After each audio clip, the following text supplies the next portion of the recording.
Hey Ben, my name's Hollie. I was absolutely devastated to learn that randomly the person who meant the most to me had silently ruined my credit. My secret's actually twofold. First, I definitely don't share anything that she did with anyone in my life. But second, my secret is how I responded. Don't know if your audience will agree, but I'm here to share. Hey everyone, welcome to The Secret Room. I'm Ben Ham. What would you do if the person that you trusted most in the world betrayed you financially? And not by mistake, but in a way that cut deep and felt personal. That is exactly what happened to my guest Hollie. Today we're diving into her story from every angle, including a twist that you won't see coming, and by the end, you might question what you would have done in her place. Let's get into it. Hi Hollie, and welcome to The Secret Room. Hey, thanks so much for having me, Ben. I am so glad for you to be here. Thank you very much for reaching out with your secret and being willing to share it. Yeah, for sure. I've been listening to a lot of secrets on this show, so I figured it was probably time for me to share mine too. Decided to join the fun. Yeah, right. Would it be fair to say that the matter of trust is at the heart of your secret? Oh, absolutely. It's at the core of my personality. If it wasn't before, it definitely is now. Right.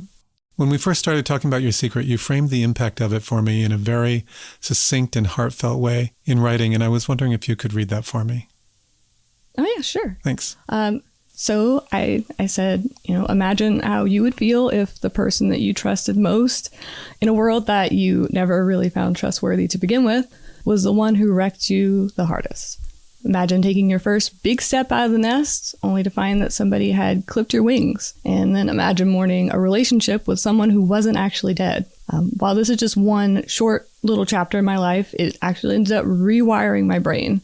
It forced my perspective through a new lens, and I was a different person. All my other relationships were affected by it. So every event that preceded this period of time had to go exactly the way it went for the bad thing to happen and for it to change me the way it did.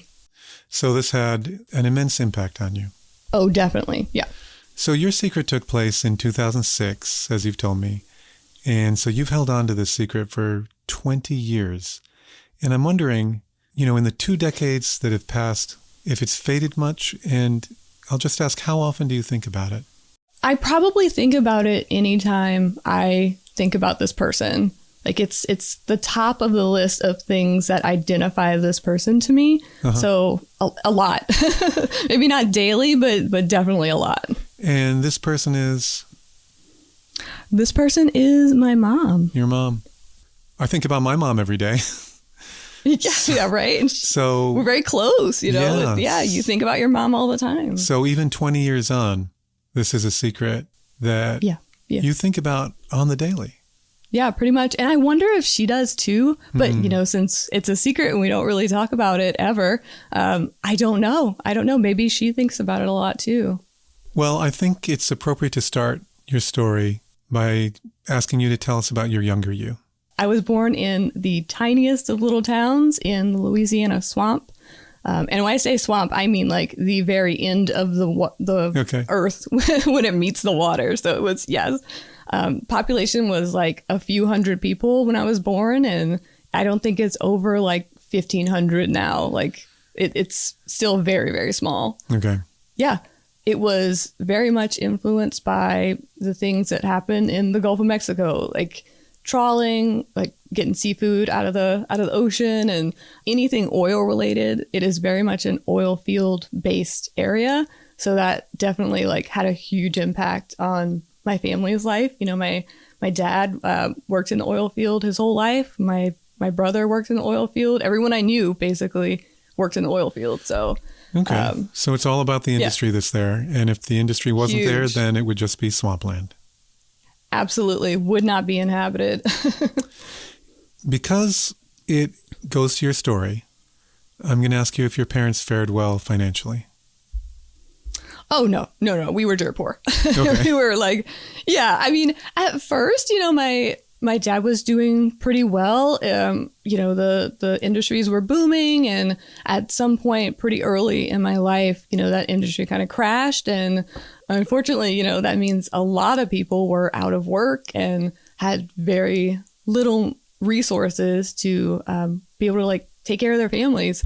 And we were not immune to that either. So we did the best we could. And I will definitely say that the reason that I don't feel like we were poor, even though I know we were, is because of my mom and all the work she put in to give us a normal life, despite not having any resources. Like, she was so creative and resourceful herself that we never really suffered from it, you know? Well, that's great. So you lived a comfortable life as a kid? Yeah. I mean, I would say so.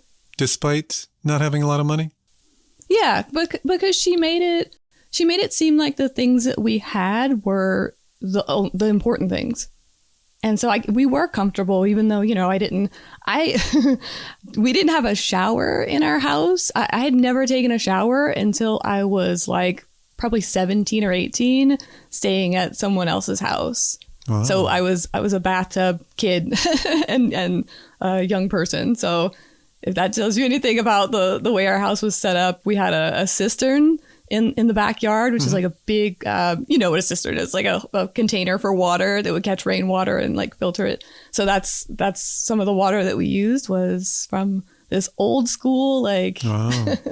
hillbilly cistern. Okay, so you guys really are almost off the grid. Almost. I mean, we did have paved roads, believe it or not, in the swamp, but yeah, I mean, not very much after that. Okay, right. Fair.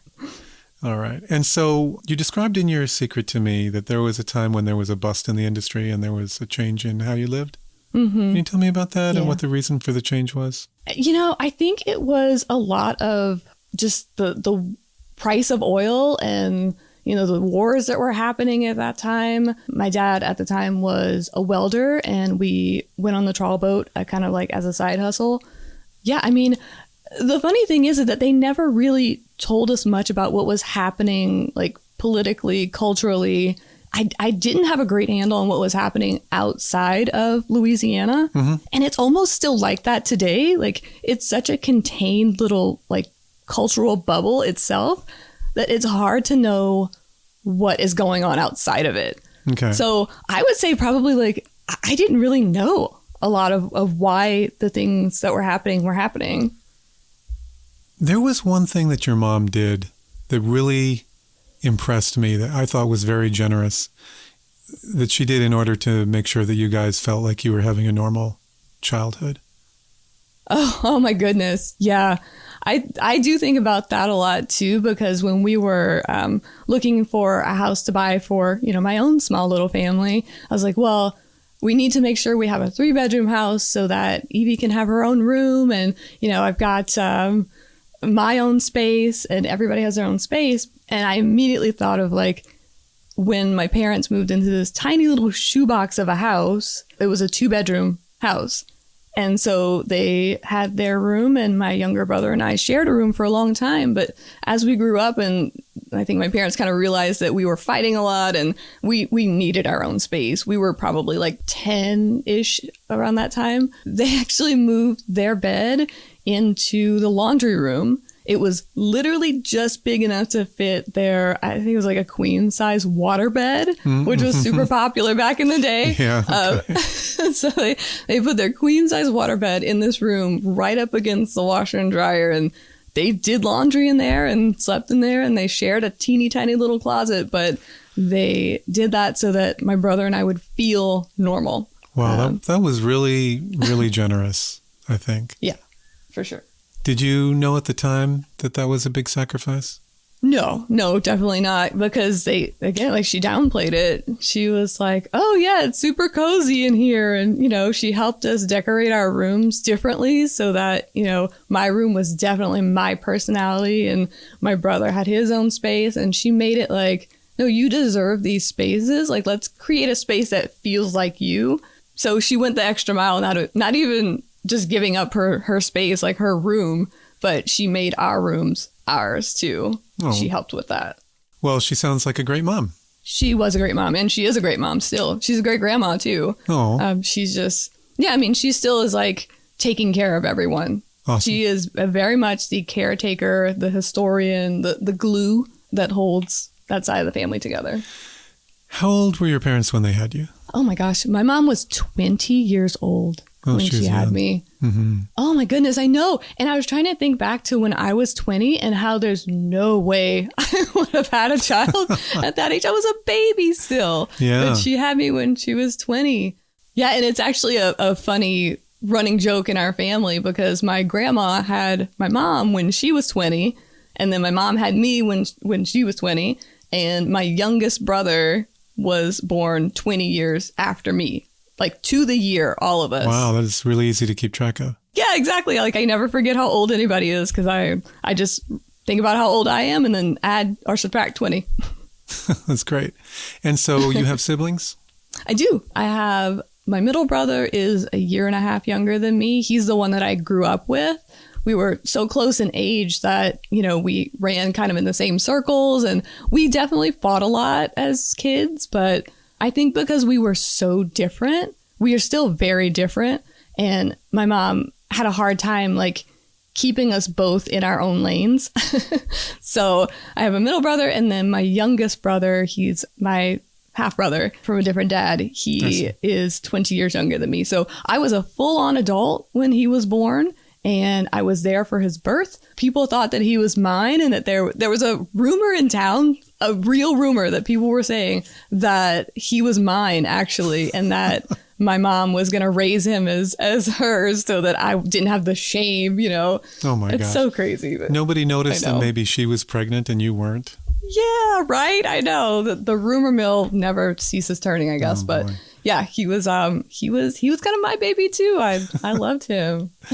Oh, well, it sounds like when you were a kid that your mom really had her hands full. Oh, yeah. Yeah, she did because my dad was working all the time. He was either out on the boat for weeks at a time or he works like at least 12-hour days as a welder. So really like my mom was the only parent that we had.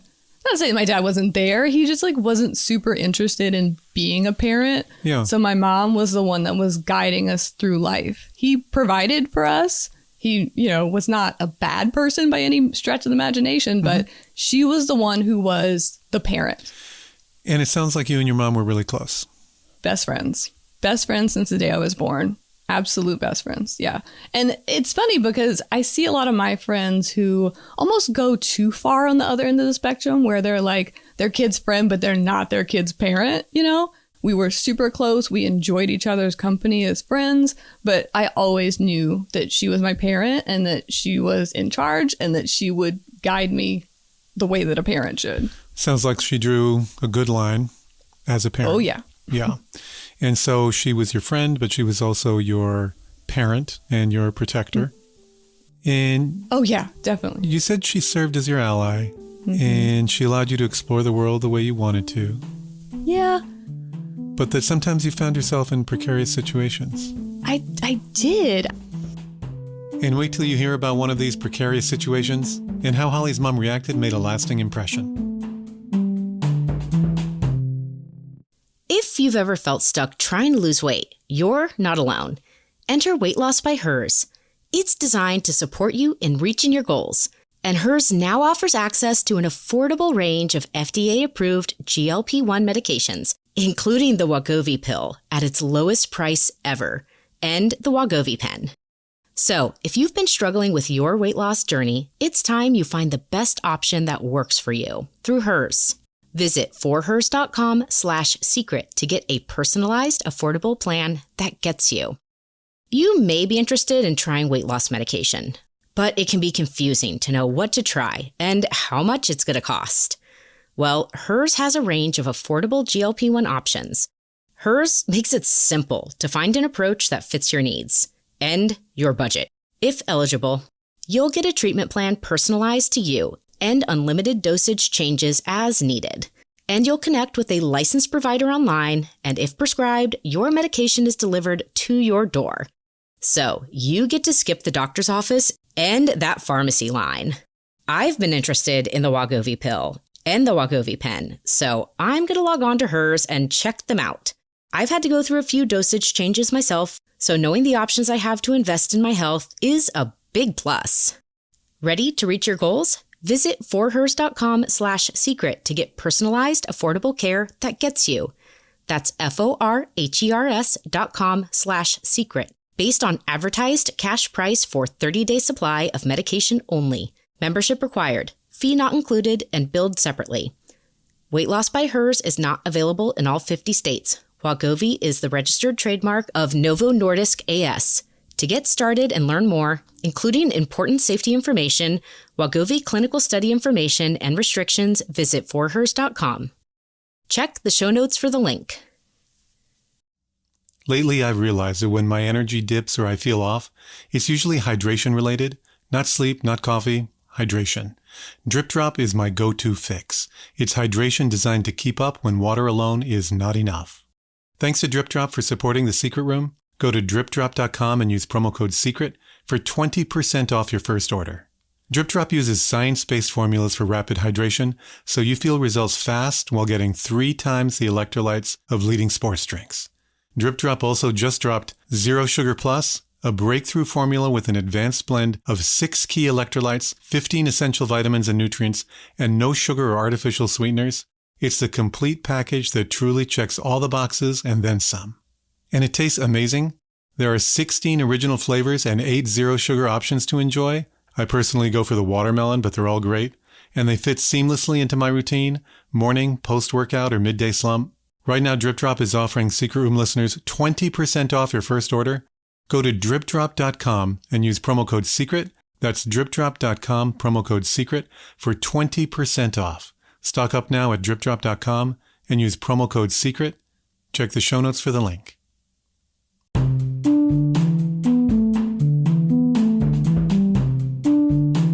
And we are back as Hollie explains why she was prone to finding herself in precarious situations. I'm kind of a people pleaser. That is just part of my personality, and that led to me, falling in with the wrong people sometimes, or just being in situations that were not the safest. And I have a lot of examples over the course of my life where she has saved me, saved me from myself. Can you tell me more? Yeah.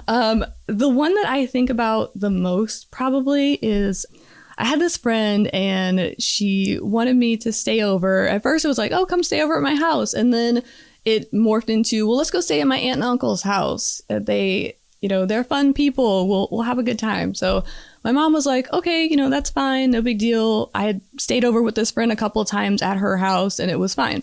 So we get to her aunt and uncle's house and the house is just upside down. There's stuff everywhere. It was this teeny tiny little rundown trailer house and there were roaches everywhere. Oh my gosh. Which I was like, oh my God. Yeah. Yeah. I mean, I'm a swamp child, so I was really not squeamish about a lot of things. Mm-hmm. I spent a lot of time outdoors with a lot of different bugs and creatures and whatnot, but it was immediately you could feel the vibe that this was not a safe situation. Her uncle was there and he didn't have a shirt on and he was just kind of creepy. The creepy uncle. He was a quintessential creepy uncle.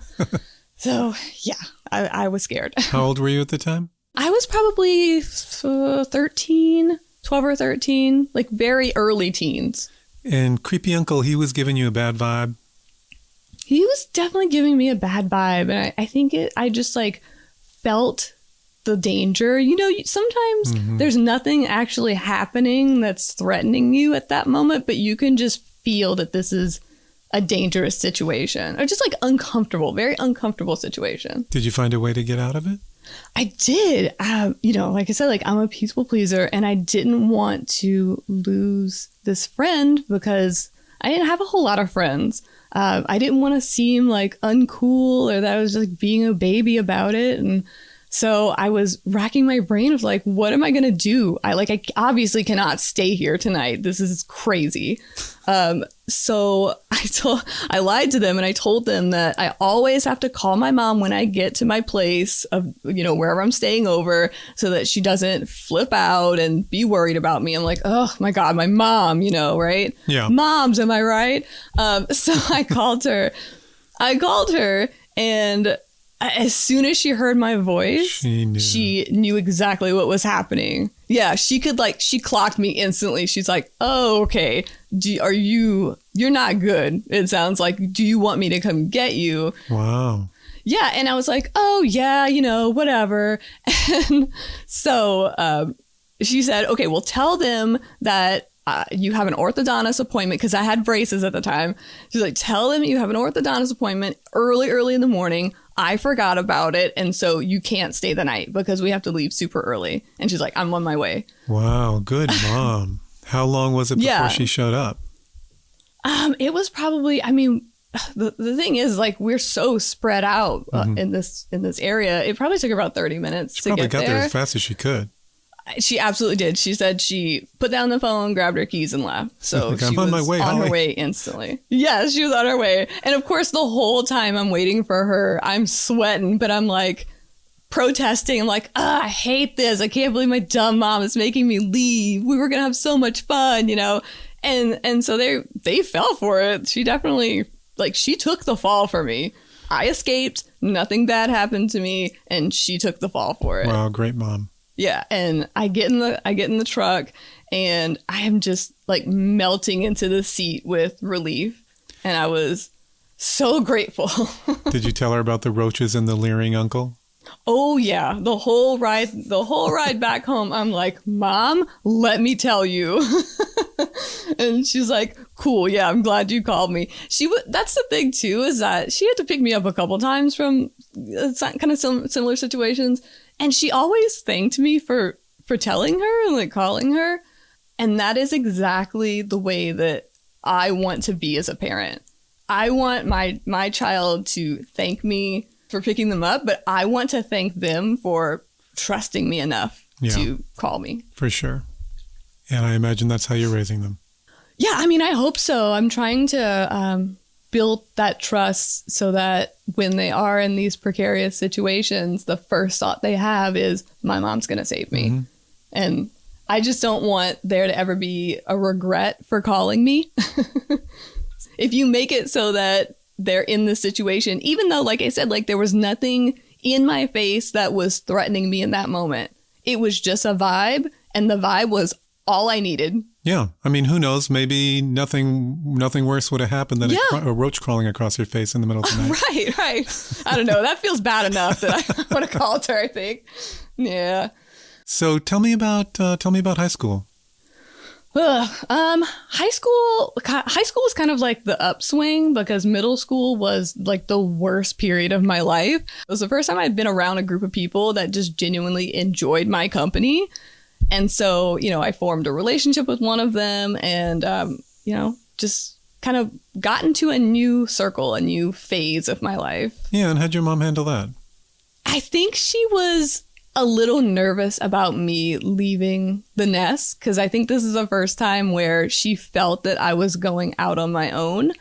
I was staying at my boyfriend's house a whole lot. His parents were basically non-existent. They were out of town almost every weekend. They both worked really long hours. They had a kind of a little vacation house even further out into the swamp. It was like a fishing cabin, and they were there all the time. So it was kind of just me and him in our own house. And she was like, no, you're too grown up. Don't do that.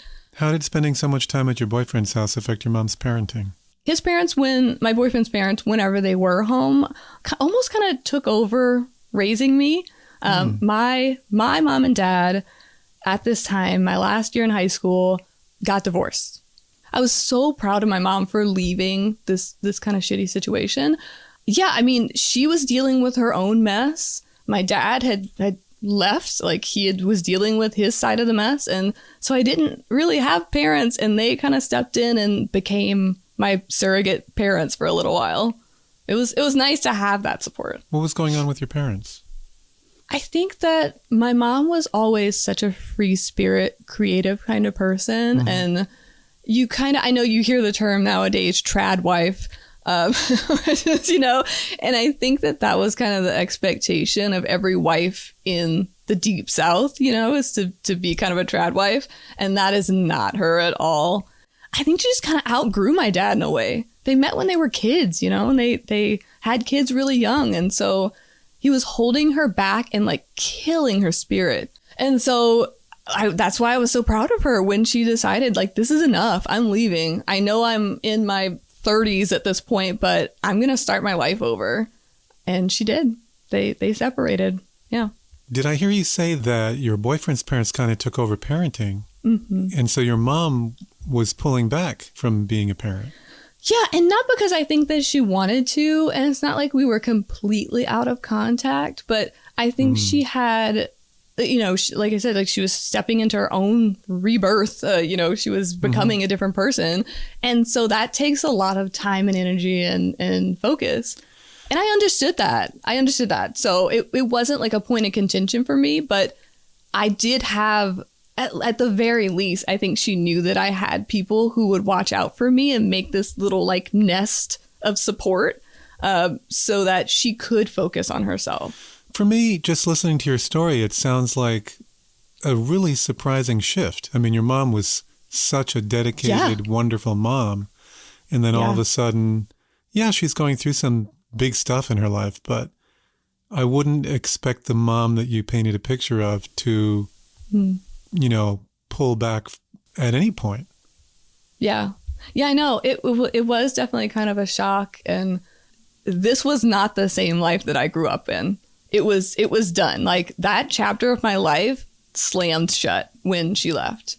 And the new chapter that we started was great in its own way. And there was a lot of growth there. But yeah, you're right. She definitely did like step back as a parent. Mm-hmm. She became more like a friend, but a friend that you didn't talk to every day. A friend that you didn't talk to a whole lot. And about what year is this? This was just about 2004, 2005. Did your relationship with your high school boyfriend last a while? It did, yeah. Mm-hmm. It lasted for about 6 years. I was pretty young. I was a junior in high school when we met, and we stayed together for a while. But as I grew up, I was like, okay, well, I'm going to get a 401k, and I had stopped like drinking and doing stupid stuff. Mm-hmm. I never really did that stuff much anyway, but we were on different paths. He didn't want to stop drinking and partying and doing all that stuff. And I was becoming a serious, responsible person. And so as I became an adult, I realized he was less of an adult. And so we did not last after that. And so that meant goodbye to that nest of support. Yes. Yes, it did. Very much so. Was your mom there to pick up that role again? She had moved to New York for like a couple weeks because she had met my now stepdad, her new boyfriend. And so she was out in the East Coast, like getting his life together to like take him back to Louisiana. And they came back together and, we're starting their life out. And I felt like such a burden. I felt like it was such an imposition to try to like shoehorn my way back into her house. But she welcomed me with open arms. I had just broken up with my boyfriend. I had literally nowhere to go because his parents were like, well, obviously, you can't stay with us. And I didn't have anywhere to go. And she took me in. She had my brother by then, my youngest brother. She took him and put his bed in their bedroom. Once again, like making a space for me. Oh, she had a plan. And I took over his bedroom. She did. Yeah. I mean, he was like 1.5, like 2 years old. So he slept with them in their bedroom, and I took his room over as my own for probably about 6 months before I moved. So you said this was about 2004, 2005. That's about when Hurricane Katrina came through, right? It is. Yeah. Hurricane Katrina was nuts to live through. Thinking back on it now, I mean, I know a lot of us elder millennials are like, here's the laundry list, like the CVS receipt long list of things that we've lived through that we never thought that we would live through. That was definitely one of them. I cannot believe that happened to us. It destroyed the South. It really, really did. I know that you've probably seen like documentaries and photos, and if you didn't live there and realize how much it changed the landscape and the culture, like there's no way for me to really explain it properly. It was proximity to death. Oh my gosh. I mean, this could be a whole other interview. I know. But briefly, were you able to get out before the storm hit? We actually stayed like a bunch of dummies. We all stayed. You rode the storm out. We did, yeah. I don't think that we didn't think that we could get out fast enough. And also, we didn't really have anywhere to go. We've definitely evacuated for a bunch of hurricanes over the course of my life. I mean, that's just a fact of life in Louisiana, is that you will live through a hurricane at one point in your life. But this one, we were like, okay, well, we've rode them out before. This is going to be fine. Not a big deal. I was, at that point, I had tried to break up with my boyfriend a couple of times, and he talked me back into it. And this was one of those times he had talked me back into it. So I'm at his parents' house for pretty much the last time I stayed there. And we watched the world get destroyed around us. Like they had this like metal patio, screened in patio kind of thing attached to their house. Mm-hmm. And we watched it get torn off the house, picked up in the air, and thrown into the neighbor's yard. Like, it just plucked it off the house and threw it into the neighbor's yard, destroyed the back of their house. Must have been terrifying. Yeah, a little bit. The water started coming in, and I think that's what scared me the most. It's not the wind and stuff like that, which you think like the wind would be the most terrifying part. Mm-hmm. It's the water. The water coming in is what really scared me. Was there a moment that you thought, I might not make it? Yeah, I did. And I tried not to show it. I tried to, put on the brave face. And I think everyone was doing that collectively when everybody inside was probably freaking out. But we really came close to death. A lot of people died, and we got lucky. Oh, my God. Yeah. And you would think that, like, being that close to death and surviving this with people, it brings you closer together, right? Mm-hmm. Like you trauma bond in a way, but it didn't. It made me realize that I didn't want to waste my life anymore being miserable with this person. And so I broke up with him pretty much like days after that, because it didn't make me realize I loved him and loved his family and wanted to be with him. Like, it made me realize I need to live my life, because I could die. Yeah. At any moment. Mortality set in. Yeah, there's nothing like a brush with death that will give you perspective. Oh, definitely. Yeah. Had your mom met your new stepdad when Hurricane Katrina had hit, or was that after? Before. It was slightly before. Unlucky for him, his first couple of months to a year being in the South was like the biggest hurricane of the century, So, poor guy. Wow. I got a lot of respect for him. And he stuck around. He did stick around. They are still together to this day, but that really gained a lot of respect for me. He, at several times during their time together in the beginning, he could have been overwhelmed and left, and I would have understood, but he didn't. How did they meet? That's also a really funny story. I didn't even know my mom was talking to people on the internet. Okay. Her and my dad were still together, and we had gotten our first computer. This was the early days of the internet, so it's like AOL Instant Messenger era. Yeah, exactly. And so it was still weird to talk to people on the internet. I mean, we don't even think anything of it nowadays. Most of my friends are internet friends, I feel like. But so she met this lady named Gloria on some forum. I don't even know what forum it was on, but they kind of struck up a friendship. And so they were friends for a couple months, like probably like 6 to 8 months.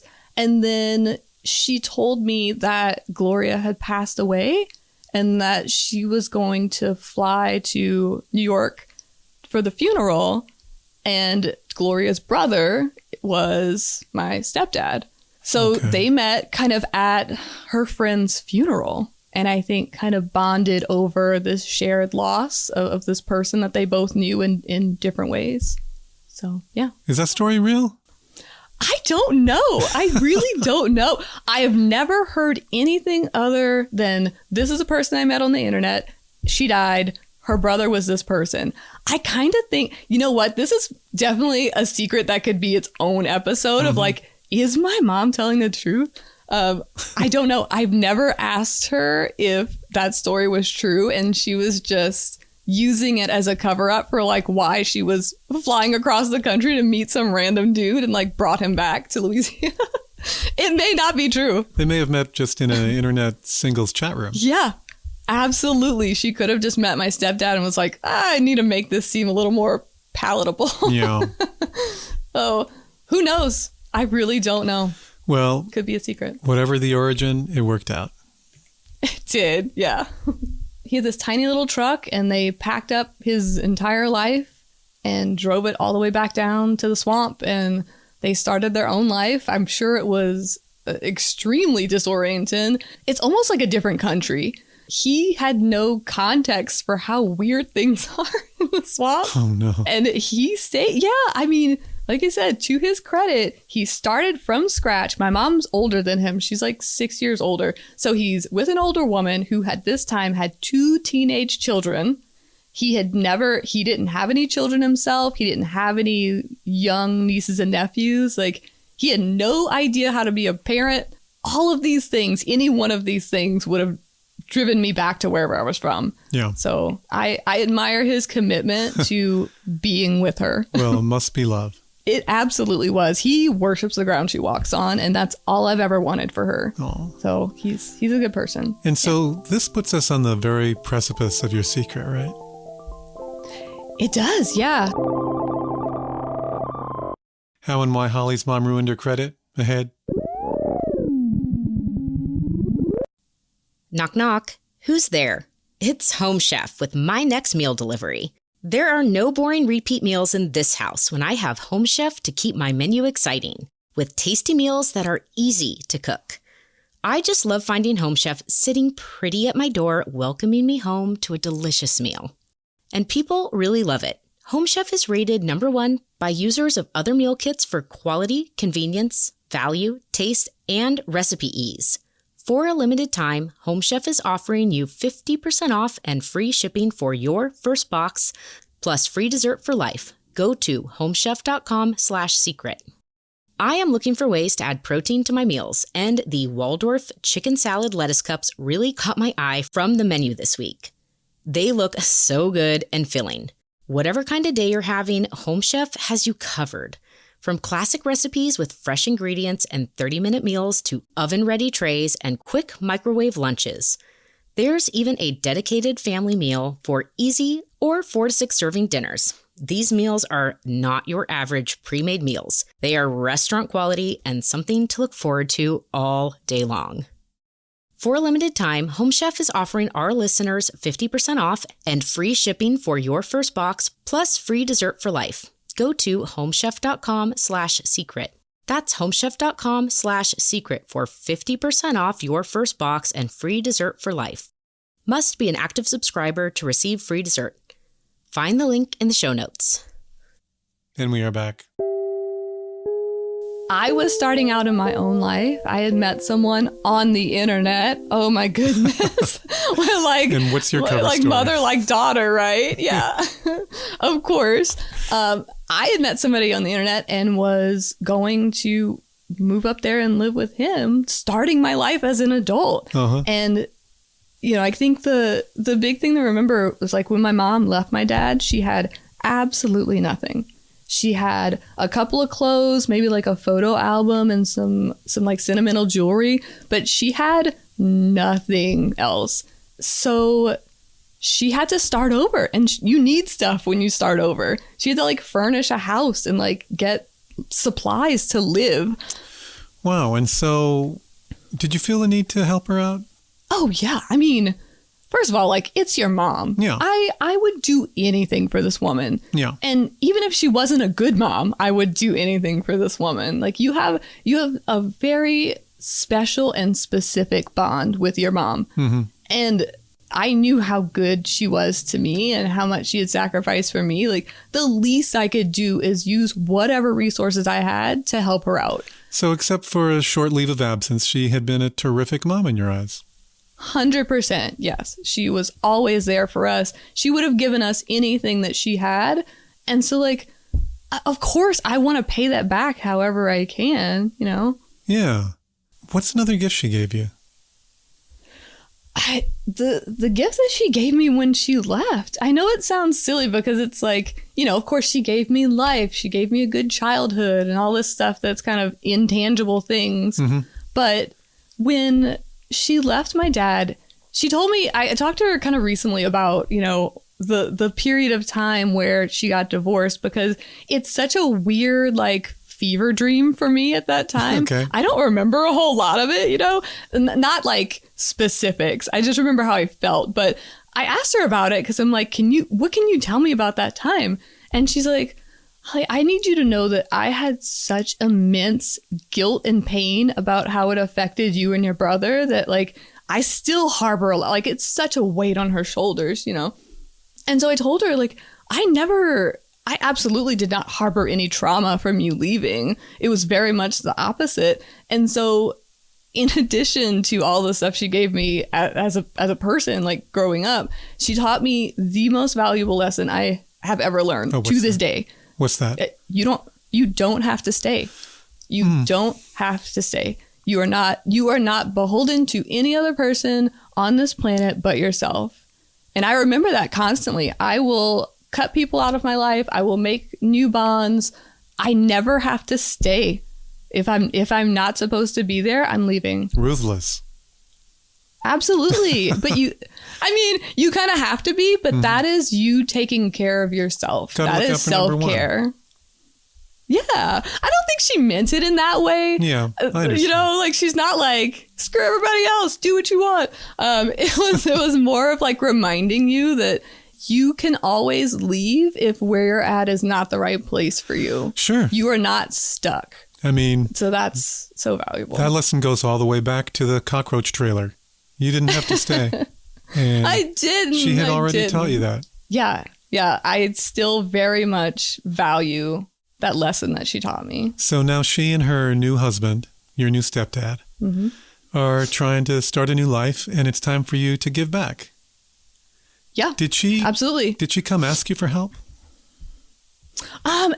She didn't really. No, I mean, I asked her what I could do to help. And she was like, well, look, I don't have any credit because she was, for the most part, my dad controlled everything with the finances and stuff like that. So she didn't really have any credit. My stepdad really didn't have any credit. They're trying to start this new life. They need stuff. So I was like, well, what do you need? Like, do you need me to get you stuff? And she's like, if you could just open a couple cards for me, like, Sears, Home Depot, Best Buy, whatever, open these cards for me. I'll use your credit and then we can get the stuff we need. I will pay the bills. It won't affect you at all, really. It's just, getting stuff that we need and then I will pay it off. So, okay. I mean, yeah, of course. So for me, honestly, the few times that I've been in a position to extend credit to somebody else, it never really felt right, because it adds a whole dimension of responsibility and potential downfalls, right? God, yeah. I mean, nowadays I would never do that. I know. But to be fair, it was never a parent that was asking me. Yeah. Oh, absolutely. And given that your mom had really... I don't know if does that change it for you if it was a parent instead? I think so. I mean, your mom had really proven herself to you. Yeah. Oh, and I think I would do it for my mom too, of course. I mean, she's family. She's my most trusted person. She raised me. She gave and gave and gave and gave. And here's your chance to give back a little bit. It might actually be kind of cruel and thankless not to. I think so. And what could go wrong, right? But yeah, I mean, I literally trust this woman with my life. Yeah. So of course I'm going to trust her with my credit, and here's the thing too. Here's an interesting tidbit is that she worked at a bank for quite a bit of her life. So she was financially educated. Yeah. So she was financially literate. How about you? No, definitely not. I had no idea. This is before, Credit Karma and having an app on your phone. You can just immediately check your credit and know what's going on. I had no idea. I'd never run my credit before. I thought that I was being extremely responsible. I never missed a payment. I was a poor, young adult before I moved up here. And I just didn't have any debt. I had any credit line I had open, I would pay off. But did I know what was going on with my financial literacy? Absolutely not. No. Okay, so I had no idea. It would be fair to say that you were not financially literate, but you were financially responsible. Yes, Yeah. Always Always thought I was very responsible. Right, sure. My mom used to joke with me that I was born a 35-year-old woman because I worried like an adult from a very young age. And so I was always very responsible with stuff. And yeah, that's where I thought I was at that time in my life. Okay, so your mom was working at a bank, but I guess not making a whole lot since she needed your help. Yeah. She had worked at the bank when she was with my biological father and had left to like raise the children and whatnot. Oh, I see. And then she started working at a bank again when my stepdad and her got together. But it was more of like an entry level, like a teller instead of the position she was in when we were growing up. So yeah, she was not making very much at all. It was very much a entry level kind of job. And did your new stepdad have a job? Yeah, he actually got really lucky and he found, I forget what company it was with, but it was some sort of like cable installation kind of thing. And he found a job pretty close to the time that he arrived in Louisiana. But that was also like, you have to work your way up in wherever you start. So they were kind of like two college kids. They were at the same level of financial resources at that time. Okay. They didn't have anything either. Yeah. So you're like, okay, well, let me help out. And you opened up some credit cards. Do you remember how many? Oh, gosh. I think like 4. Yeah, probably about 4 credit cards for different like big box type stores. And then one just like a Visa card or something like that for just general expenses. Okay. And where did the statements go? She kept all of the statements because she was the one paying it. So she put my name, but her address on all of them. And she was getting all of the statements at her house. Okay. Taking care of it. Okay, great. And so as far as you know, mom's paying the bills, buying stuff, and setting up her new apartment. Yep. It was just the two of them. They furnished their apartment. They got the things they need, paper towels and toilet paper and food and all of that stuff too. There's so much you don't think about in your furnished house. When you go to some place that's unfurnished, it's like such a long list of things that you need. And I mean, watching her have to start over from scratch, I was like, yeah, you definitely needed these cards because there's no way she would have done it otherwise. I felt very vindicated giving her this help. Then she calls me one day out of the blue, and I thought she was calling to tell me there was some sort of issue with one of the cards or something like that, because that was like we were talking about it a lot at that time. And then she calls me and she's like, what would you think about having a little brother or sister? And I was like, what are you talking about? Oh my gosh, you were how old at the time? Almost 20. I was 20 years old. It was like, yeah, she was already a couple months pregnant. And she was like, yeah, so I'm pregnant. Oh my God. Yeah, it was nuts. I thought she was kidding for a second. And she was just like having some sort of midlife crisis. Because, my middle brother and I were adults. And so she had no children at home. And I was like, oh no, she's either going to like adopt a child or she's just like faking that she's pregnant or something. She's lost it. And so your mom's 40 at the time. So she was, late 30s, early 40s. And right. she... you were 20, so she's 40, right? I was 20, so she was 40 when she had him, yes. Right, okay. See, I've got the math I know. down. See, it is easy. You got it. Yeah. That was a weird time.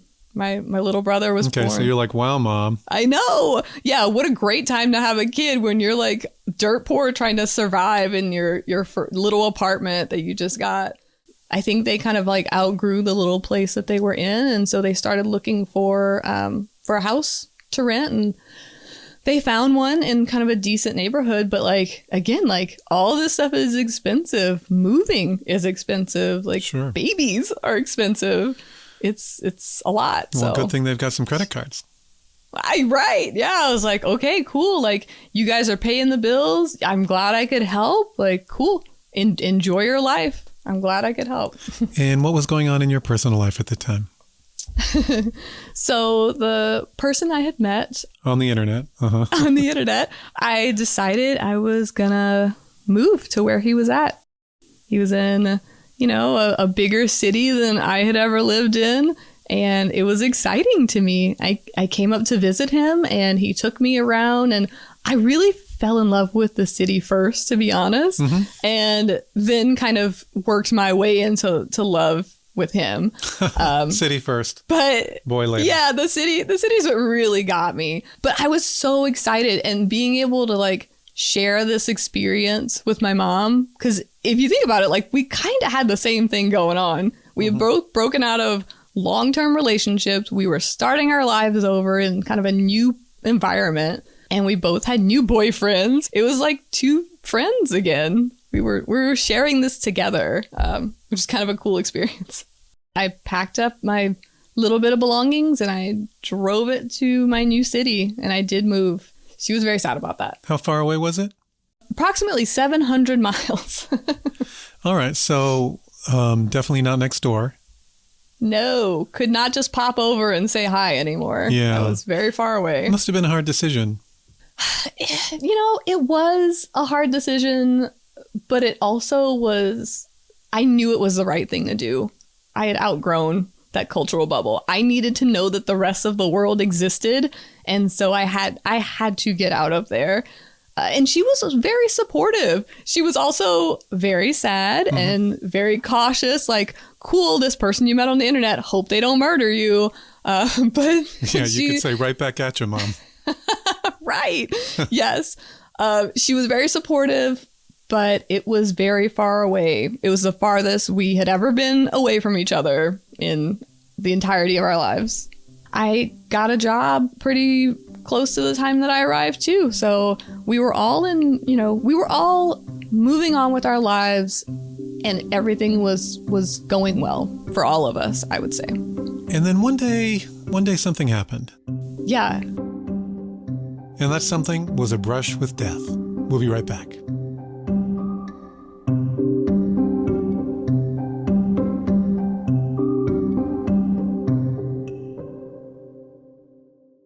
I don't know about you, but I like keeping my money where I can see it.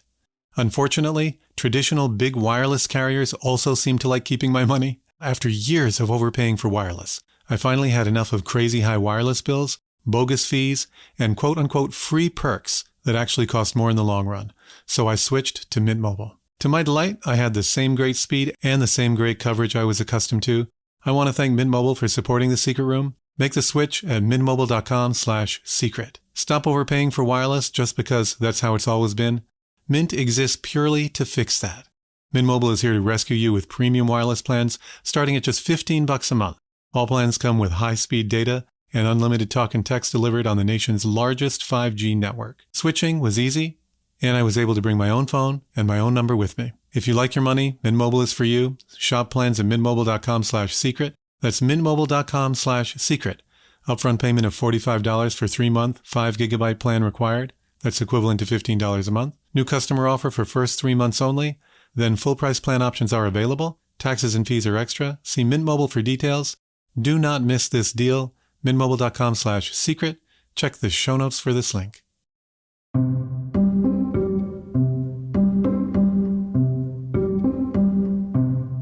And we are back as Hollie and her mom have rediscovered their friendship.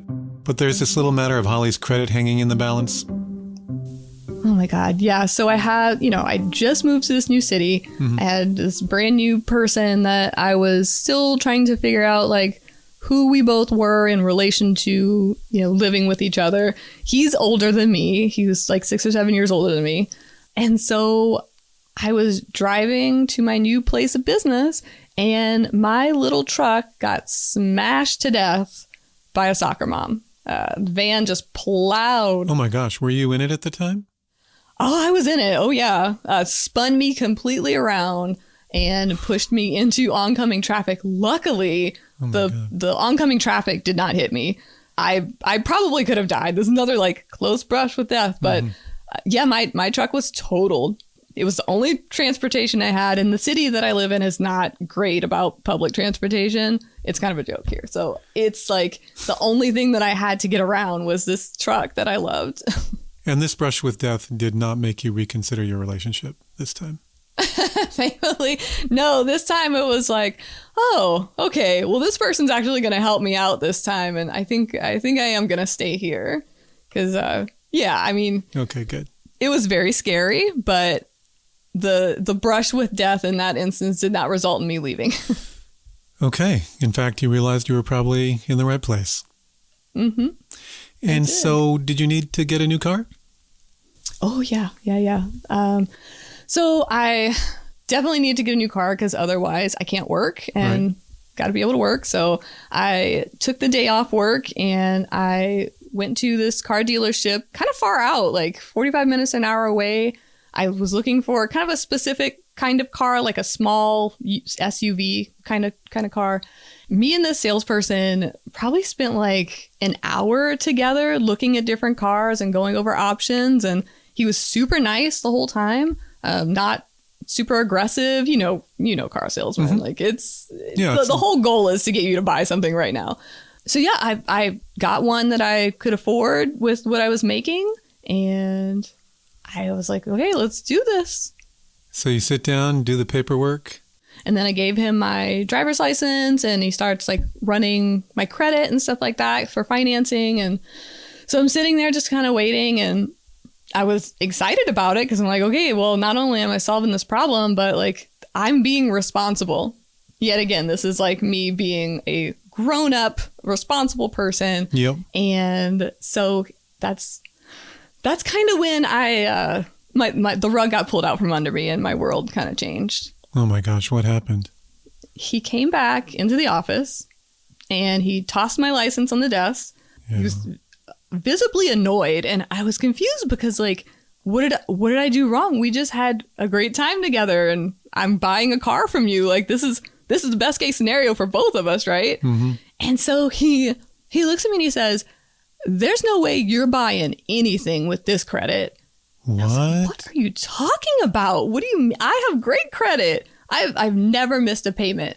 I have never, ever missed a payment in my life. So I immediately thought like, oh my God, my identity got stolen. You know, like something outside of my control has happened because the things that I was controlling were perfect. Yeah. You have always made your payments? Yeah, absolutely. You are not in debt. I was not in debt. I had no outstanding debt. I didn't even have like student loans or anything. Like I was very much like a responsible person. Yeah. And so of course I thought like somebody has done something bad to me. Like my identity got stolen, which yes, but definitely not in the way that you would think, you know? Did he say anything else to you? He did. He said he told me that I wasted an hour of his time and I know. And he's like, you need a cosigner to even get considered for financing with you. He's like, your credit is in the low 500s, which is bad if you didn't know. He was very condescending about the bad part. I was like, what are you talking about? My credit, there was no way that my credit was that bad. Okay, rude. He was probably trying to rip you off anyway. Probably so. I mean, he was definitely making a nice commission off of this car, but man, yeah, he turned instantly from nice, helpful salesperson to like, what are you doing, you child? Get out of my office, you know? And it devastated me. I was humiliated. I am so sorry. Do you have any words for him? I mean, I don't know. I don't even know what I would have said. Well, you were caught off guard. I'm so sorry.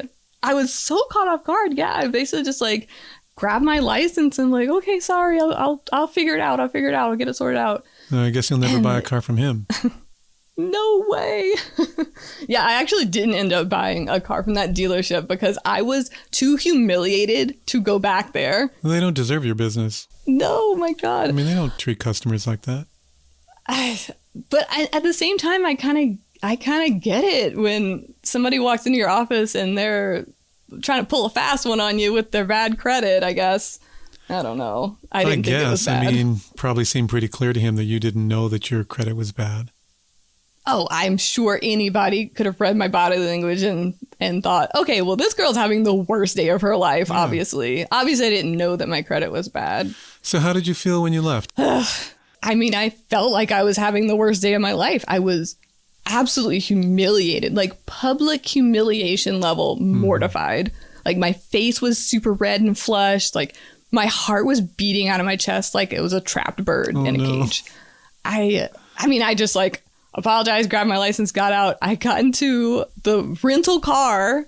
I think I either had like a rental car or like drove my boyfriend's car, but I got into this car. I drove across the street to this like medical clinic parking lot, and I just sobbed. I sobbed and sobbed because I didn't know what was happening. This was like confused, like wailing. I didn't know what was going on. Yeah. So yeah, spent a little bit of time crying in a car, and it was bad. It was bad. So after you worked out some of the emotions, what was your first move?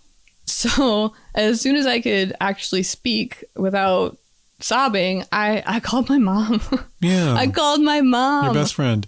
My best friend. I called her instead of my boyfriend, who was in the same city as I was. Well, because I trusted her more, you know? Yeah, she's your mom. Yeah. I mean, to his credit, like, he had just kind of met me, and so he didn't want to co-sign for a loan for me. He didn't want to, like, tangle up his finances with somebody who obviously had such bad credit. I found out later that that's, you know, just kind of the guy he was. But I mean, I didn't know that this was happening. And so I called my mom, like, Mom, what do I do? What do I do? I don't know what's happening. And she kind of like just reassured me, like, hey, we'll figure it out.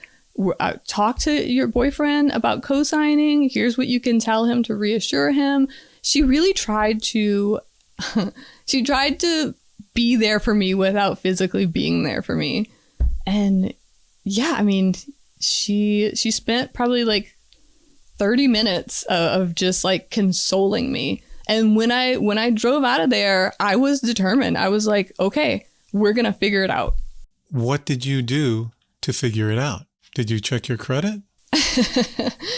Yeah, I looked through all of my like bank statements. I had to make sure that I had not actually missed a payment and stuff. So I spent probably like 2 days going through. At this time, I still had like a paper checkbook where you would like balance your checkbook. Yeah. Nobody's going to remember doing that except for us elder millennials, right? Maybe.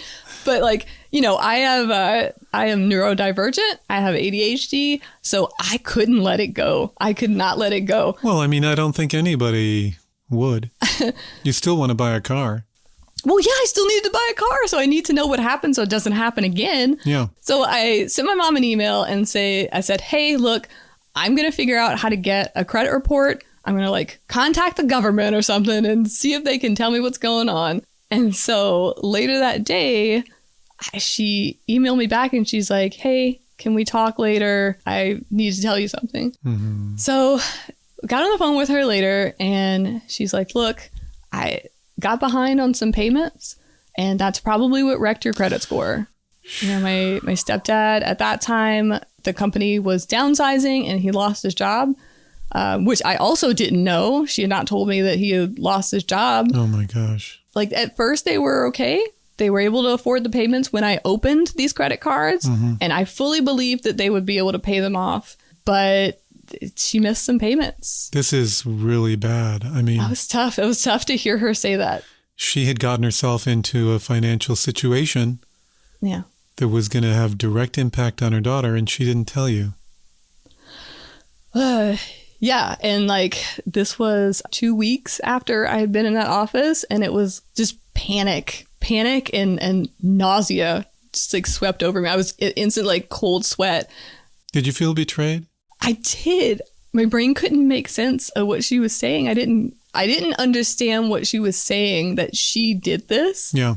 Because like, how do you reconcile the person that you trust the most in the world to betray you like that and like not communicate that with you? It was a tough time, and I get a little like emotional when I think about it because there's so much context around it too that I had no idea was happening in her life. Yeah, it was a lot. It's still something you think about every day. Yeah, exactly. That's why it affected me so deeply, is because I also now have context for what she was dealing with on her end and not just what I found out and was dealing with on my end. So it makes me feel sad for her. It makes me feel sad for her. Yeah, she must have felt awful. I'm sure she did. And I just like, I was unwilling to listen to her. I couldn't get over it. Well, I mean, I think you would be not wrong to be furious. I think part of why I keep it a secret is because I was embarrassed later of how I responded to it. How did you respond to it? I was kind of mean to her. I sent some very borderline cold emails to her rather than like try to talk it out with her, you know, work through the emotions I was feeling and give her a chance to explain herself. Mm-hmm. I went very like cold, calculated. Here's the facts. I need you to answer these questions about what you did and why you did it. And it was exacerbated by the fact that my partner, my boyfriend at the time, was very resentful that he was now tied to this financial situation. Yeah. I didn't tell him everything because I was embarrassed that like, this is my family. Like, this is a thing that happened to me.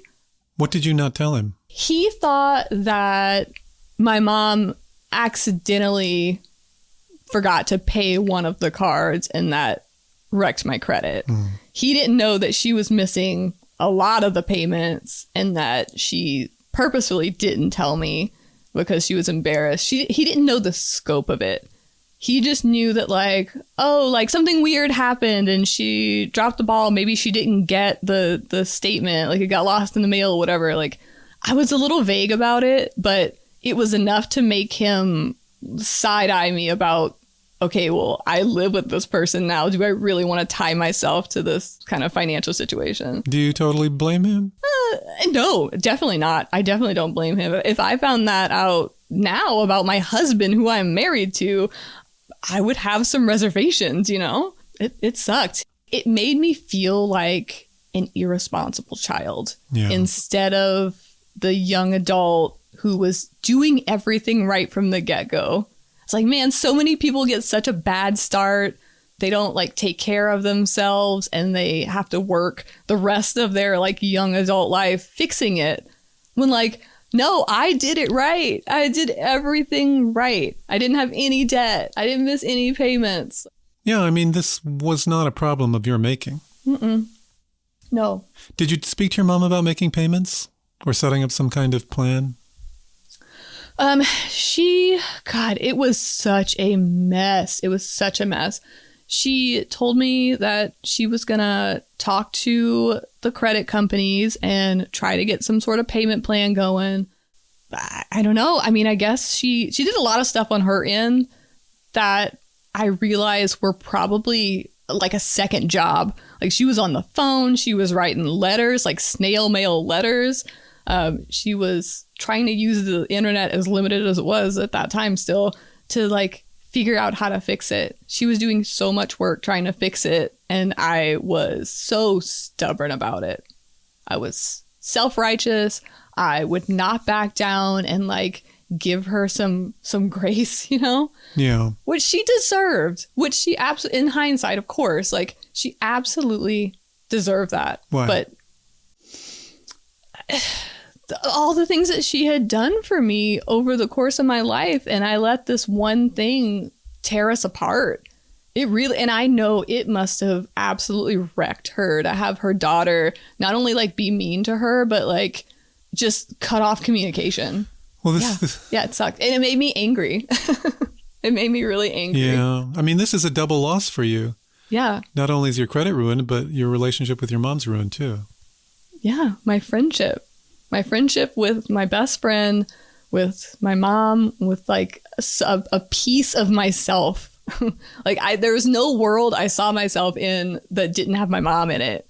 And so now I am keeping her out of my life because I was so mad. I was so betrayed. I don't know. I didn't really see the light at the end of the tunnel at that point. It was dark. It was very dark time. Yeah. How did you go about restoring your credit? Oh, goodness. Yeah, well, I tried to educate myself a little bit more on credit because I was also embarrassed that I had no financial literacy. Mm-hmm. The things that I thought I knew didn't really pertain to how credit actually works. So The only thing I could really do is just continue to try to be responsible and to make sure that my mom paid what she owed. I opened a credit card and used it religiously. I would buy gas, pay it off the same day.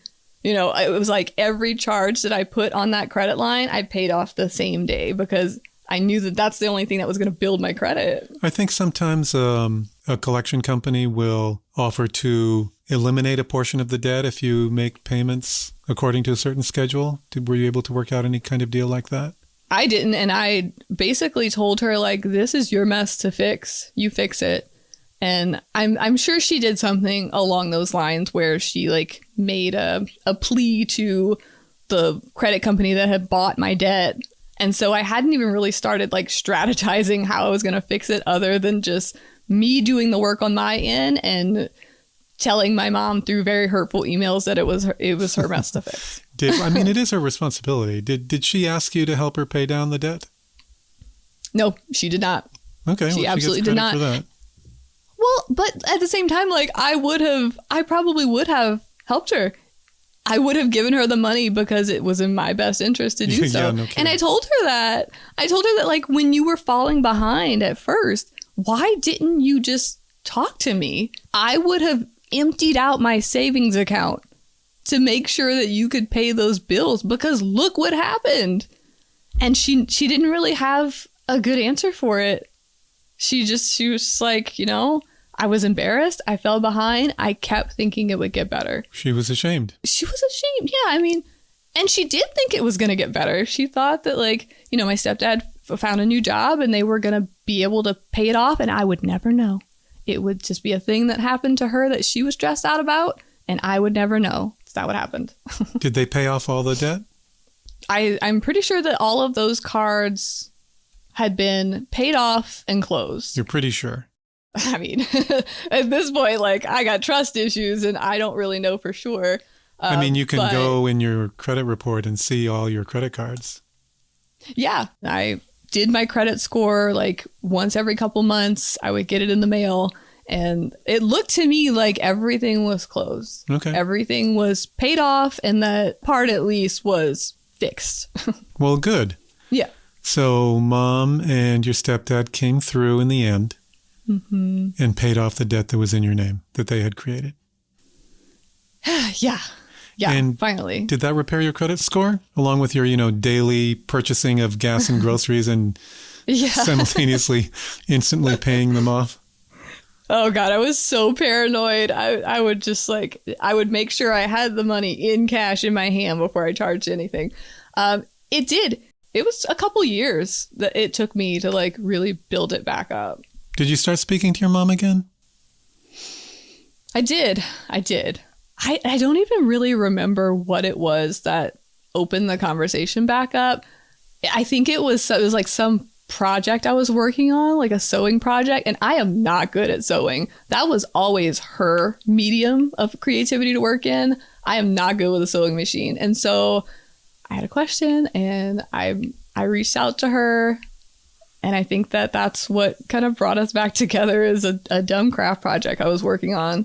But we did start talking again. Well, that experience must have dramatically altered your relationship and the way you see her. It did. It did. This was the second big life lesson I had learned in less than a decade. I felt like I was really learning some hard lessons. The first lesson was you don't have to stay? Yeah, that was a big one for me. It really changed the way that I approach relationships with other people. In a good way, though, not in a bad way. It was very much a good lesson. And now I'm learning this second lesson, which is my mom is a human. She is a person. Yeah, I looked at her a different way. She had always been Superwoman to you before, rescuing you from cockroach trailers. Absolutely. And always setting you up for success. Yes, she was. I thought that she was infallible. Yeah. I never thought that I would see her as anything different because, if you think about it, you think those things about your mom whenever you're little, but as you get older, you're like, oh, okay, my parents are people. I was an adult and I didn't think that. I still thought that she was this mythical creature that was perfect. she's weak. She's human. She is prone to the same vices and behaviors as other people. She is just like every other human. And that shifted something like deep, like at a cellular level. It changed the way that I looked at her and other people. So you told me that every now and again you would get official looking letters from debt collectors? Yeah. I mean, this is like several years later at this point, and they had paid everything off. I had done my work. I was doing my best. Lord knows, like, I was not ever comfortable. I was always a paycheck to paycheck kind of girl, but we were managing. We were taking care of ourselves, both myself and my mom. Like, they were taking care of themselves too. But I was still getting these like debt collector emails and letters in the mail. And I would send them to my mom. I would say, hey, like, I'm not sure what this one is. What's going on with this one? She would say, okay, cool. They're like, yeah, that's an official like legal thing that I have to send in. She always kind of had like an answer for what the letter was and what it was asking. So I was just sending them to her. I was just like giving her these things for her to continue working on. And I tried not to be angry. I tried to make sure that like every time that happened, I was assuming positive intent, you know, like giving her the benefit of the doubt. But yeah, I mean, it was all like it gave me anxiety every time I got a letter in the mail that looked official in some way. I would think so. I was like, okay, like that's part of our past. That's done. We're not talking about it. It's done. Like we buried it. Were you getting collections calls too? I did one. So I got one that was from like, I got a letter in the mail that's from a law firm. And that's when I knew that like, this is potentially different. It said something like, you know, your account is in collections and a lawsuit will be filed. Okay, that's not good. It's not good. Then I started getting multiple phone calls a day from this like account manager lady. And she was aggressive. She was absolutely terrifying. And this, again, like I am an adult. I'm not a child anymore. I have grown up. I am comfortable talking to people on the phone, you know. And so I was confused and I started to get very scared. All that old hurt came right back. Oh, I mean, I can't imagine. All the stuff that we had buried. What kinds of things was the account manager saying? And you said she was aggressive. Was she yelling at you? Oh, yeah. She was threatening lawsuits. She would just like scream about the legal repercussions. And she's like, we have this account and we will get our money. She kept saying like, we will get our money. She was insistent that like they never lost a case or whatever. Did she offer any details on, you know, what account it was that you owed money on and how much money was outstanding? Yeah. So then a couple weeks after that, they started sending more letters with like actual information in it. Mm-hmm. So I thought that all of the accounts that I had opened, you know, years and years ago, that they were all closed. Like that's what my credit said. So I was pretty sure like all of them were closed. But there was one account that was still open and it was worded something different on my credit report. I think it was like worded as just like a Visa card, which I also had a Visa card. So I think I just assumed it was one that I had. But there was one account that was still open that my mom had, and she had used it to make a large non-essential purchase. I think it was like a TV or something like that. And yeah, this thing happened again. I mean, that's another betrayal all over again. I cannot believe that happened the second time. And I think the second time was more hurtful than the first time because we had worked through it. And she was like, yeah, like I agree. I should have talked to you about it. I'm so sorry. Like, I will always communicate with you. Like, as we try to build your credit back, I will make sure I'm in communications with you. But this is at the time when, around like, you know, between 2007 and 2010, when we had that huge recession. And they got behind. They got behind again. Oh, my gosh. My stepdad at that point had already gotten a new job, and they hired him with a promise that they were going to give him more money Like after the first year that he was there, they were going to increase his pay to such and such amount. He was going to get bonuses. Like they promised him all of this stuff. And then, you know, they were feeling the recession too. And they were like, well, we're not doing any of that. And so the things financially that they had been banking on fell apart. And so she was again missing payments and it defaulted. I think a lot of people listening are going to be really angry that your mom is doing this to you a second time. She must have knowingly kept this one card open. Yeah, I don't know. Just kind of like as a just in case card. I did ask that question. Only you know if this is forgivable. Yeah, I did ask her after that, like, why did you still have this one open? At first she was like, well, you know, like, I didn't know that one wasn't closed. It wasn't completely paid off, but it wasn't like in default. Like it wasn't late. So she was paying it off on time, but it wasn't completely paid off. Okay. So it was still open because she was still paying on it and everything was fine. And then she's like, well, you know, since I have it open already, I'll buy this TV, you know, and then bam, recession hits. Now I can't pay for the TV. So obviously you must have talked to her about this and you said, Mom, what the hell is up? What the hell is up? That's such a diplomatic way to put it. How did you put it? Yeah. Well, at first I didn't speak to her. I probably didn't talk to her for like a solid month. Mm-hmm. She was sending me emails and calling me and stuff. And I'm like, I can't yet. I knew that I was going to have to talk to her eventually because, you know, we have to fix this. This, you know, law firm keeps harassing me. So I shut off for a solid month. And she knew why you weren't talking to her?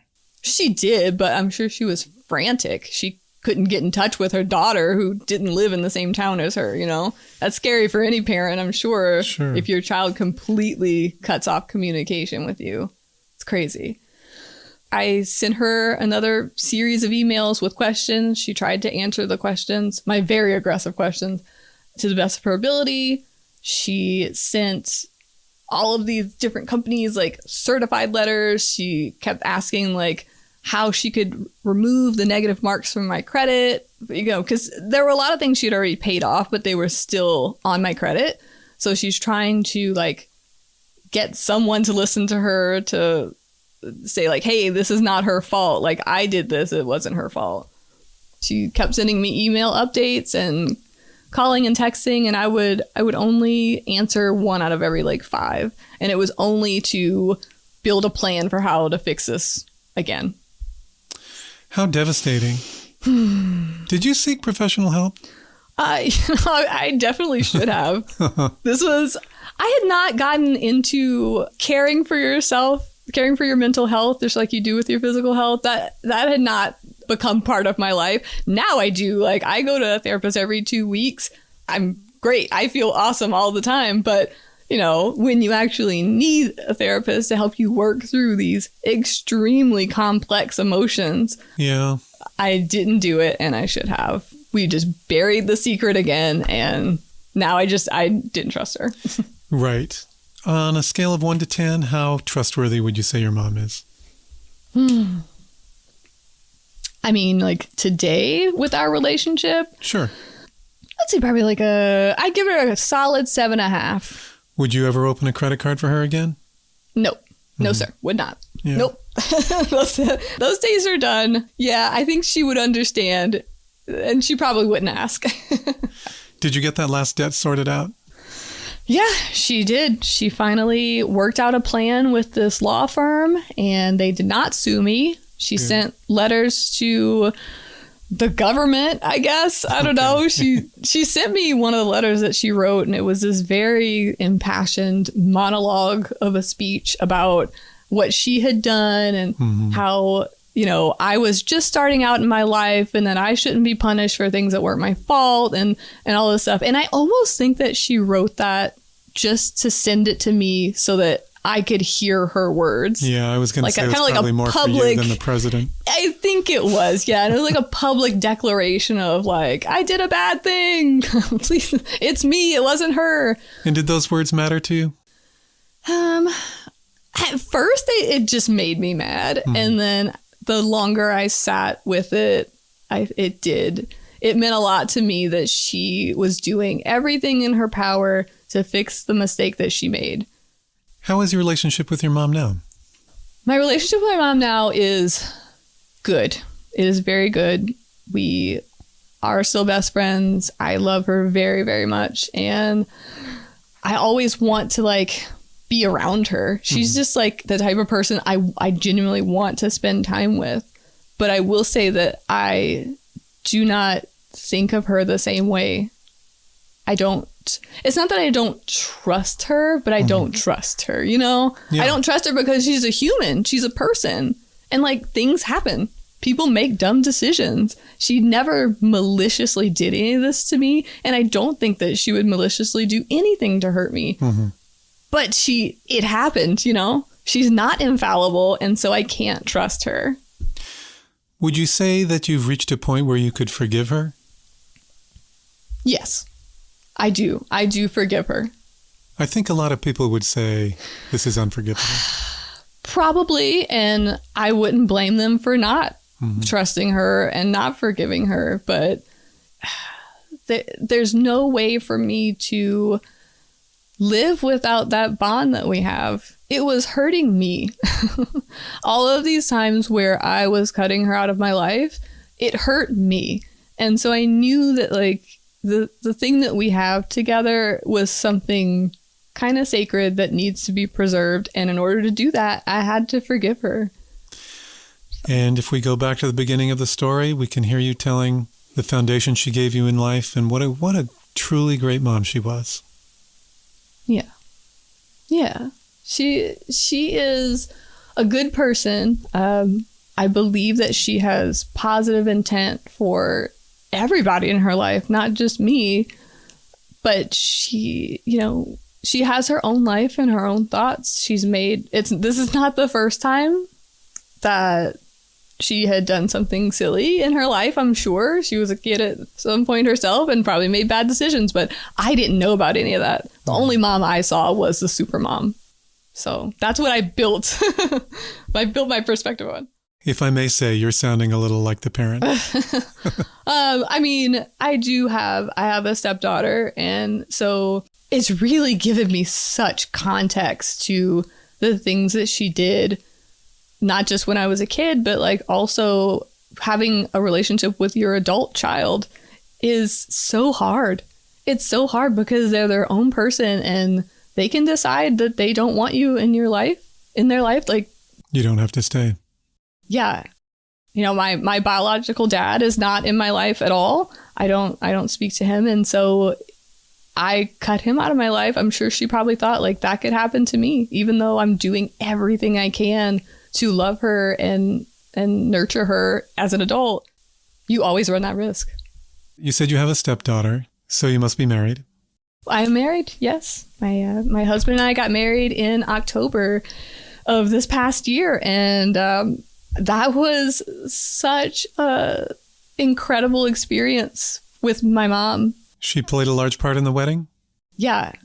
We've always been creative together. That is the glue that holds our relationship together, is our shared creativity. And we took this opportunity of me getting married to just bond. She came up here the week before my wedding and just did an insane amount of work. Like into the wee hours of the night, she made every dessert that was at my wedding. She made our wedding cake. She helped me make this absolute work of art that my dress is. It is one of a kind, completely like handmade. I still don't believe it exists. Sometimes I have to go like unzip the little bag and look at it because it's like, I don't believe that we actually did it. But yeah, it was the thing that we did together. It makes me, I'm sorry. Oh. It makes me emotional because I'm sure every mom like dreams of this day with their daughter in the conventional way, but it went so much deeper for us. My heart is lifted. It's beautiful. I know. I think I've still just got like the honeymoon hormones or something that like anything about my wedding makes me cry. But yeah, it was it was absolutely incredible to share that experience with her. I hope she feels the same way, but I'm sure she does. It impacted me deeply. And you're going on a family vacation together? Yeah, we're hoping to at the end of this year all get together, like my in-laws, my married family, get together with her and my stepdad and my brothers and go have a big family hangout for a couple of days. Nice. We don't get to do that very often, and this is so morbid to say, but like she's not going to be around forever. Yeah. So every opportunity I have to just be near her, I feel like I have to take. Who's paying for it? We will be paying for our separate expenses completely separately. Okay. Nothing is going on credit for anyone else. Right. Yeah. We're, okay, good. So venture. she still lives in the original town where you were raised.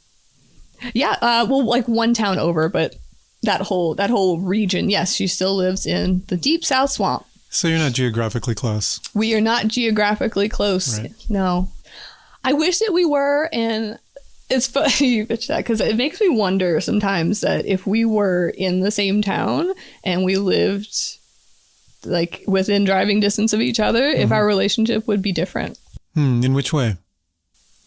I don't know. Like maybe it would be better or worse because it makes me think that the distance makes our time together feel heavier and more sacred. Mm-hmm.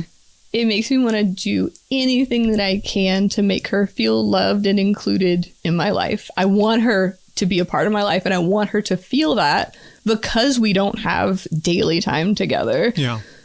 But it maybe if it was worse, it might be like if I lived closer to her, I would probably push a little harder on her beliefs. And, we're unfortunately kind of on opposite ends of the political spectrum, and that really threatened to tear us apart. Well, that could be worse than the money. Yeah. I genuinely think that if we lived closer and I pushed a little harder at those things, that it might actually break us. Well, some topics are best avoided. Yeah. That's kind of where we landed. Is I just don't want to know. Those are things that we will keep secrets from each other. Money and politics. For our relationship. Money and politics. We're not going to talk about. Everything else is cool, but those two things, we're not going there. So, Hollie, I do have a couple other questions for you. Sure. She lied to you twice about the same thing in a very devastating way. What would you do if she did it again? Oh, goodness. I not really considered this question, to be honest. I think that I would probably be more communicative with her than I was when I was younger. I think at this point I've had enough lived life experience to know that people make mistakes and things happen. I would probably forgive her. I would forgive her. Even if she did it again, which probably sounds very like naive and really dumb to a lot of people listening to this. But, you've sold me. I would. I don't necessarily think so. I think it's a personal decision. It's very contextual. Yeah. I mean, if she had been a bad mom, your answers might be different. True. Yeah, very much so. And if her response to each of these incidents had been different, I would probably feel differently too. But each time, she worked as hard as she could to fix it and knew that she had made a mistake. So it's not like there wasn't accountability. I probably held her too accountable both of those times, to be honest. But did you ever consider taking legal action against her? That's funny too, because there was one comment in one of her emails that made me feel sad about the way that I was reacting. She said, "I'm doing this, and this so that you don't have to protect yourself from me and your stepdad." And that line was really heavy to me for some reason. And I think maybe that helped me forgive her, because the fact that she thought that I might take legal action against her or thought that I had to protect myself from them that's heartbreaking. Yeah. That really broke my heart. Leading up to our interview, I posted the topic of your secret on our Facebook discussion group and asked the audience if they'd be interested in submitting some questions for me. Oh, interesting. And one person wrote in, and yeah, you can go back and read that. One person wrote in and said that she had been a collections agent for a while and offered that this is not uncommon. So I wanted to share that and just let you know that, you're not alone. Really? Mm-hmm. That does surprise me. I didn't think that like other people using other people's credit would be that big of an issue. I guess it is. Yeah. Okay. Yeah. You're probably never alone in any of the bad things that happen to you. It's, a shared human experience is that if that bad thing happened to you, it probably has happened to somebody else, and the internet will tell you about it. The internet will tell you. So, Hollie, why did you want to share your secret today? I never thought I would. I honestly thought that she and I would just never talk about it again, and none of our family or friends or acquaintances would find out about it. Mm-hmm. The only people that really know are me, her, my stepdad, my boyfriend at the time who didn't know the full extent, mm-hmm. and now my husband who probably knows a little more of it. But yeah, I mean, nobody really knows what happened except for the two of us between each other. Like, that part of it is still definitely our secret. The fact that it completely tore us apart internally. Yeah. And I think that listening to the podcast, I kind of went back and binged the first couple of seasons, mm-hmm. and listening to all these people tell these stories about their lives and be very, very brave about sharing it with the world. I think so that the other people in the world don't feel as alone about the things that happen to them. It kind of made me want to talk about it. I don't talk about it. I've never said most of these words that I said during our talk out loud. And yeah, it helps. It helps saying it out loud, doesn't it? Just casting it out there into the universe. Yeah. Just having a chance to express it, I think can makes mean a it lot. not as scary. Yeah. Do you think you'll share the podcast with your mom? Oh goodness, I have been racking my brain the last week, leading up to us talking today. I don't know. Right now, it's kind of a no. I don't think that I will. Maybe I'll feel differently. I'll get some feedback from my friends. My friends are very smart people. Hopefully they can tell me if I'm making a huge mistake if I share it with her. I just think you're sharing somebody else's secret too. Mm-hmm. It's not just me. Mm-hmm. And I don't want her to feel betrayed and violated. It's kind of funny. This is a story about being betrayed and violated in a way. And I don't want to do that to her. Maybe it'll stay a secret. I guess it is her story, too. It is. It is. And I don't want people to listen to this and feel like she's a bad person or that, the things that she did were unforgivable things and that she needs to be brought to task for it because A, she has been, mm-hmm. and B, she's not a bad person. She's a good person. So I just don't want that to be her experience with hearing this. So I don't know. Maybe. It's a maybe. All right. It's a solid maybe. It's a solid maybe. Yes. What a story. Thank you for letting me do this. Thank you so much for sharing your story. I mean, my goodness. It's a wrap. Dun, da, da, da. We did it. How do you feel? I'm not as afraid of the secret anymore. I think that I probably could talk to her about it if I felt like I needed to. Only Hollie and her mom know the true devastation of their secret. And we know that Hollie thinks about it every day. But do you think that her mom does too? And Hollie's decided to show her mom some grace. And I think for very legitimate reasons. We all make mistakes. How would you react in Hollie's shoes? But I think we would be remiss if we didn't take note that Hollie did not apply the first lesson her mom taught her. You don't have to stay. Her mom's lucky for that, and maybe Hollie's lucky too. Thanks to Laura, the credit card collections agent, and everyone else who contributed questions to this episode in our Facebook discussion group. Shouts out also to Robin, Gigi, Christy, Katie, Lauren, Helen, Brittany, Beth, Brenda, Robert, and more. Do you have any pictures to share? Oh, yeah. Pictures of me and my mom? Yeah, that'd be awesome. Absolutely. I've got some gems. Do you have a picture of your wedding dress? Oh my God, I do. Yes. I've got hundreds of pictures of me in that dress. You can see them now on Facebook and Instagram, and I hope you'll join our Facebook discussion group so that you can help me come up with questions for future interviews too. If you subscribe to our premium version of the show, The Secret Room Unlocked, or you want to try the free trial, here's what's coming up next with Susie Lark. Hollie is back in 1 week on The Secret Room Unlocked. We talk more in depth about the ups and downs she had with her mom over the years and how they almost stopped talking over political differences.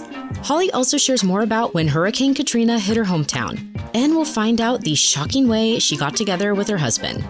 Find The Secret Room Unlocked on Apple Podcasts, Spotify, and at patreon.com/secretroom.